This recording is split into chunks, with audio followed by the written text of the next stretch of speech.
Well, since Pete earlier kind of deemed this a shotgun week, I thought I'd let you guys look at this 500 for a minute. And boy, that 590 he did was sweet, wasn't it? Good Lord, that thing came out sharp. Now that forend he had on there, I looked on ATI's website, and I am seriously considering ordering one of those. That sucker's kind of steep. It's about 70 bucks, but boy, it looks sweet. I may order that tomorrow. I hadn't really made my mind yet, but it does look sharp. But guys, I want to talk to you guys for just a minute tonight about a discussion I had with a friend of mine earlier today, and it really got me thinking about a couple things. And as a side note, kind of a little bit about what Bill and I were talking about last night too. And I got a friend of mine, and don't get me wrong, he is as pro-gun as any of us. He's big time into firearms, big time Second Amendment supporter, the whole bit. But we got to talking about the Second Amendment today. And he posed an interesting question. He said, hey, can you justify the Second Amendment without quoting the Constitution? And I said, why would I want to do that? And he said, think about it. He said, when we talk about Second Amendment rights, the right to keep and bear arms and all this, he said, there's a lot of Joe Public out there. When you're talking to Joe Public America, that maybe they're not into guns as much as we are. I don't think they get that bit. He said that may just go in one ear and out the other, because a lot of people, number one, do not understand the Constitution. He said, but that being was said, he said a lot of that just goes over their head. They don't relate to that. When you start talking constitutional rights and amendments and all this and God-given rights, and the Constitution only puts on paper what is already our rights. That's what was written. It shall not be infringed. It doesn't give us that right. It already recognizes we have it. He said, but when you start talking about that maybe they lose scope. He said, can you justify it without talking about, the Constitution and put it in layman's terms? And I thought it was a pretty interesting question, and I'm sure there's a lot of ways of doing it. But the only way that I was a little bit taken aback, but the only way I could come up with was comes really kind of from part of a book that I read a few years ago by the late great Jeff Cooper. Now, I'm sure all of y'all know who he is. And as a side note, I was talking to Bill last night, and back about 1977, 78, right in that time frame, I actually met Jeff Cooper. And I was like 13 or 14 at the time. And I didn't really know who he was, I'm ashamed to say. And at the time, I wasn't into guns anywhere near as I would be just a few years later.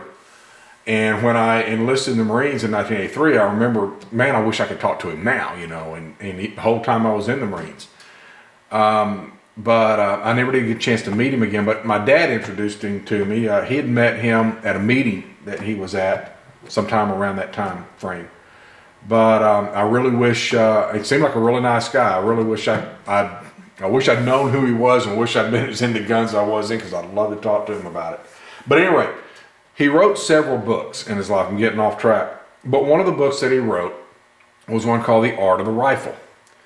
And I'm going to quote some of that book. I don't have a copy of it anymore. I got to get a copy of it. If you haven't read it, you really ought to. It's an easy read. It's a good book. It's like, 10, 11 bucks on Amazon or something like that. But in that book, the first chapter of that book is entitled The Queen. And while he talks specifically about the rifle, you could apply much of what he's talking about to the handgun as well, in terms of why it's a necessity. So I'm going to quote a little bit of that for you now. He starts off that chapter with, personal weapons are what raised mankind out of the mud, and the rifle is the queen of the personal weapons. The possession of a good rifle, as well as the skill to use it well, truly makes a man the monarch of all he surveys. It realizes the ancient dream of the Jovian thunderbolt, and as such, it is the embodiment of personal power. For this reason, it exercises a curious influence over the minds of most men, and in its best examples, it constitutes an option or an object of affection unmatched by any other inanimate object. Now, how many of you guys can relate to that? I mean, yeah, it's just a thing. It's not alive. It doesn't have any soul. It's just an inanimate, dead object. But how many of us love our guns? A lot of affection for our guns that we have, what a lot of us do. So that's a very interesting statement that he made. But he continues later in that chapter. He says the rifle is a weapon. And I know there's a lot of people out there that don't like to call guns weapons or firearms weapons.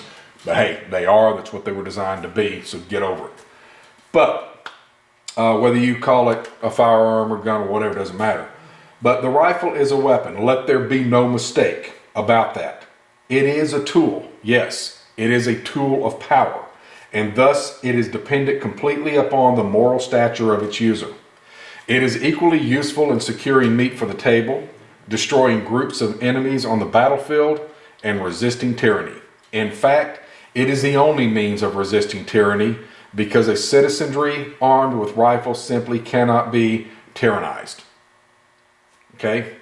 That right there is the best statement that I have ever heard of justifying the use of firearms because it's 100% true. It is the only means of resisting tyranny because a citizenry armed with rifles, or handguns in this case, simply cannot be tyrannized. The rifle itself has no moral stature. Since it has no will of its own, naturally it may be used by evil men for evil purposes. However, there are more good men than evil, and while the latter cannot be persuaded to the path of the righteousness by propaganda, they can certainly be corrected by good men with rifles. So when you impose gun control, the only ones it affects are law-abiding citizens, and we've all said that. Criminals are still going to have theirs. So, naturally, it may be used by evil men for evil purposes, but there are more good men than evil, and while the latter cannot be persuaded to the path of righteousness by propaganda, they can certainly be corrected by good men with rifles. And that right there, gentlemen, is about the best way I've ever seen, or that's the only way I can come up with, and one of the best of justifying the reason we need firearms. And it's a free society, we should have them. And I think that's why the founding fathers saw fit to make it one of the Bill of Rights to make sure that it doesn't get taken away from us. But anyway, I thought that was an interesting read. It's a good book. If you get a chance, guys, pick it up. It is called The Art of the Rifle by Jeff Cooper. And hey, if you got other ways of talking about it or justifying it other than just mentioning the Constitution, like I said, because we all know it is justified. But if you got other ways that could help maybe the rest of us talk to everyday, Joe America, so to speak, hey, pass them on. Let's get a discussion started if you want. You guys have a good night. Take care. Later.